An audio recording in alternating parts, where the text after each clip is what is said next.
समस्त मैथिली सुननिहार सुधी श्रोता के सत सत नमन करे छी आ अनने छी अपने सभक लेल एकटा मैया के झूमर जिनकर गायक छथि पंकज पंजियार आ गुरु छथिन श्री रुदल पंजियार जिनकर पता छियनि बेलबारा सहरसा।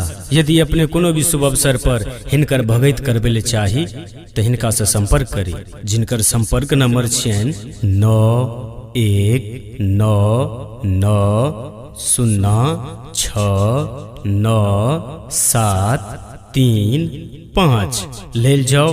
प्रस्तुत है पंकज पंजियार के स्वर में मैया के झूमर। माँ तारा म्यूजिक सहरसा।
भैया मोर मोरल कई चार पाट हो ना सेवक भैया मोर मोरल कई चार पाट हो ना सेवक भैया मोर मोरल कई चार पाट हो ना सेवक भैया मोर मोरल कई चार पाट हो ना।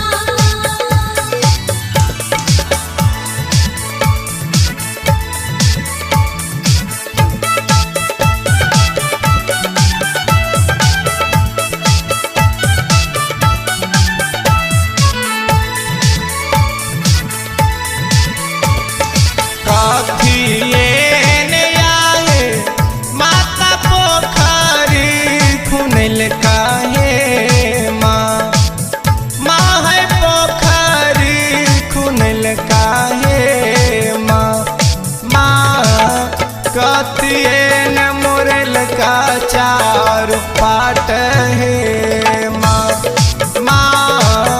कथिए न मोरल का चार पाट है माँ कथिले मोरल का चार पाट है माँ कथिले मोरल का चार पाट है माँ।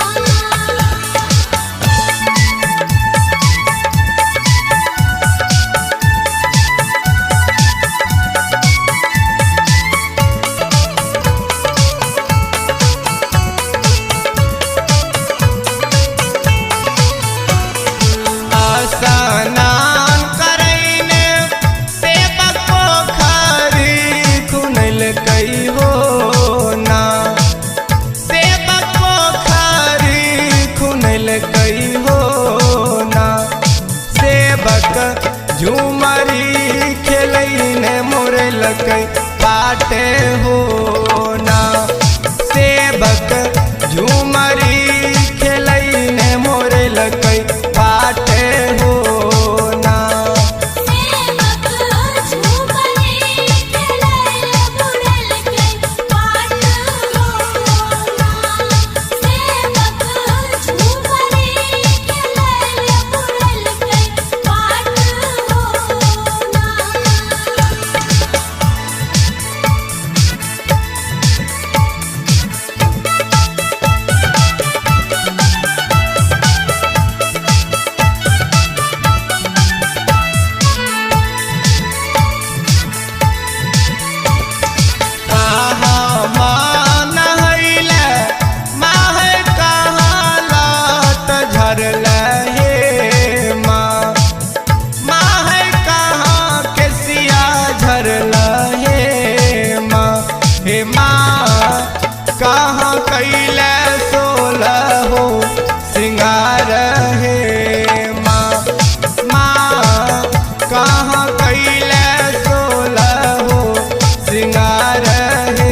माफ करिहा पंकज के अपराध